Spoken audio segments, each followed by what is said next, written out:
كانش عاش على مدى فتراته تحصل فيه حاجات مش مظبوطه وناس تاخد منه ملايين على حس الغلابه والبسطاء، كان لا طبعا امال ايه اهو. عشان انا ما كنتش حابب، وهو اكتر حاجه انا محترمها في ابني فتحي والله العظيم وحياه الاذان اللي بيدن وحياه ربنا، هي ما كانتش المفروض دي تبقى اول غيره تنزل. انا في يوم من الايام لقيت اخت فرح تقول لي يا بابي فتحي دلوقتي في الاستوديو. قلت له استوديو؟ يمكن عمو حلمي عارف الموضوع ده. قلت لها استوديو ايه؟ قالت لي فتحي بيغني غنوه دلوقتي في الاستوديو. قلت لها غنوه ايه؟ قالت لي هو اشتغل غنوه من بره كلام ولحن وراح لمحمد محمد الحلو محمد الموزع، وجاب زملائي اللي هم زمايل عمري مصطفى اصلا الجيتار وبتاع. قلت لها انت بتقول ايه؟ قالت لي بابا هو مش عايزك ابدا تبقى عارف حاجه عنه، هو بيخاف منك من وهو صغير. كان بيروح معايا لما كنت اخد تيكات للفنانين او انا ملحن مش عارف، كنت شويه عنيف فاقول له مش عارف اقول كذا، فهو عنده فوبيا مني.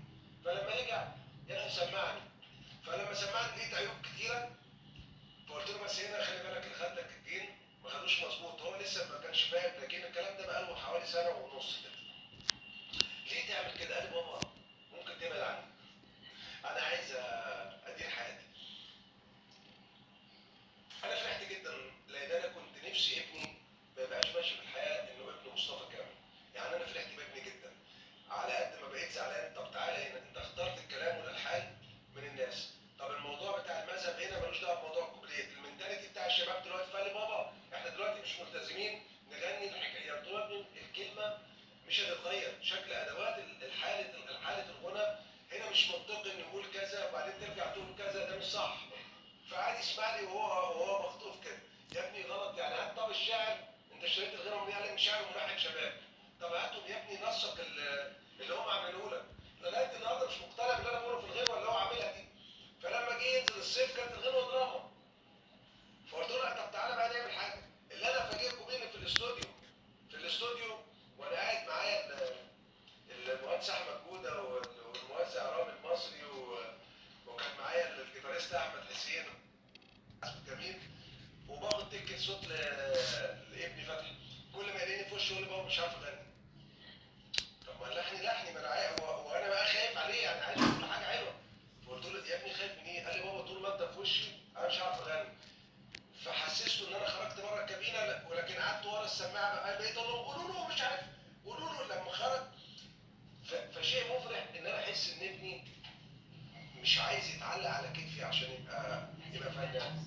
والله وحياه الاذان ربنا اللي بيدن علينا ده، ان امبارح هو راجع قال لي بابا سمعت اللي انا بعتها لك على الواتس. انا طبعا نايم، ودي المفاجاه اللي انا اقول لكم عليها. انا بقالي 48 ساعه ما نمتش، وكان نفسي ناجل الميعاد، ودي احتراما لحضراتكم عشان وجودكم. والله العظيم انا ما نمتش بقالي يومين. فالفجريه لقيته معدي عليا قال لي بابا سمعت الغنوه اللي انا بعتها لك، بيعمل غنوه جديده. فقلت له فتحت الواتس لقيت حاجه. قلت له لا ما انصحكش ان انا اسمع دلوقتي، انا ما بعرفش اسمع غير لما اكون مهيأ ان انا اسمع مزيكا يعني. وانا مش نايم كده اظلم لك الحكايه. دي ايه دي بقى؟ عمال انا اقول له دي ايه؟ قال لي دي حاجه جديده اخترتها، ورحت برضه رحت من ورايا. قال لي اه برضه رحت من وراك. بابا انا مش عايز اشوفك بتستوري تاني معايا. لا ان شاء الله، لا ان شاء الله. انا فرحان ان هو عايز يعتمد على نفسه، لكن انا بامر الله طبعا غصب عني، مش بمزاجي. انا بضهر ابني، اتمنى اشوفه اسعد الناس. لو لقيته انضم المجموعه زي ما انا انضميت زمان وزي ما بدات حياتي، انضم مع مجموعه تفيده وربنا يكرمهم مع بعض بلا اي كلام لمصطفى كامل ولا اي الحان، انا اتمنى يحصل ده. لكن وقت ما الاقيه محتاج التوجيه غصب عني لازم اعمل كده. اهلا وسهلا.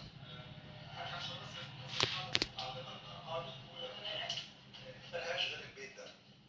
البيت ده اللي لو ما كانش عاش على مدى فتراته تحصل فيه حاجات مش مظبوطه وناس تاخد منه ملايين على حس الغلابه والبسطاء، اقسم بالله العظيم ما كانت في نقابه فيك يا مصر تضاعي معاش نقابه المياه الموسيقيه.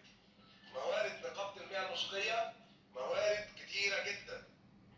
لما احنا في سنتين يحصل ارباح 500%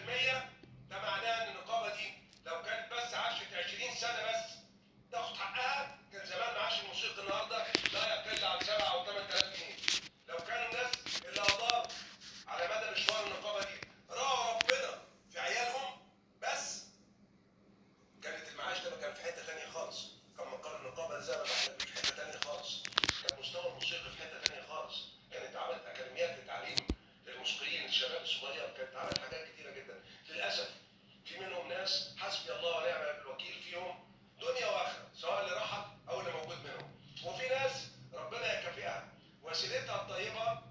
في ناس قعدت على الترابيزه دي سيرتها الى الان ربنا يجعل لهم كل خير اذا كان في قبرهم او يديهم طول العمر والصحه اذا كانوا عايشين. مش كل اللي دخل هنا كان فاسد، لكن للاسف لما بيكون حجم كتله الفساد اكبر من مقدار شرفك انت ما بتقدرش تعمل حاجه. ودايما برضه من اقوالي لاولادي في البيت وزمايلي لما بقعد معاهم انا دايما بقولها وانا مصر عليها. هو ممكن تكون وجهه نظر كده مبدا ولا عرف ولا دستور.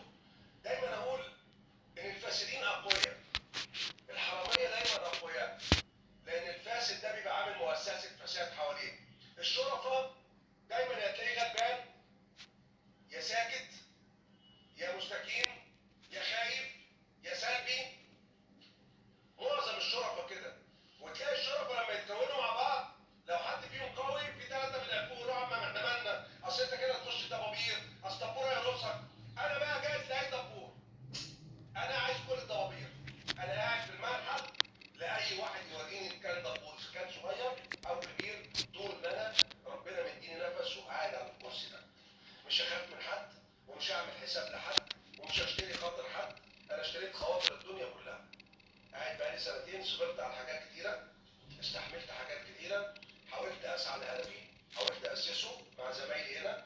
اتكلمنا بدل المره مليون، نشدت بدل المره مليون. بعض زملائنا انه اشتغل، في ناس ما سمعتش الكلام خالص، وفي ناس وعدت واخلفت معايا وعود من الترابيزه هنا، وفي ناس شغاله بايديها واسنانها. فآن الاوان ان احنا نقول ان كلام ربنا سبحانه وتعالى يقول لك بسم الله الرحمن الرحيم وهل يستوي الذين يعملون والذين لا يعملون؟ صدق الله العظيم. لا طبعا، لا طبعا، مش هينفع كده. الذين يعملون والذين لا يعملون والذين يعلمون والذين لا يعلمون. يعني في العمل، في العمل وفي العلم. العلم احنا كلنا اللي قاعدين على الترابيزه مفيش حد فينا مش عارف، لكن احنا بنتكلم على العمل. هتقعد تدير وقايل زعمت وادعيت واقسمت قدام الجمعيه العموميه والناس اللي تحت اللي تجيبك ان انت راجل طالع لمصالح الناس. اذا لم تؤدي اترك مكانك لغيرك.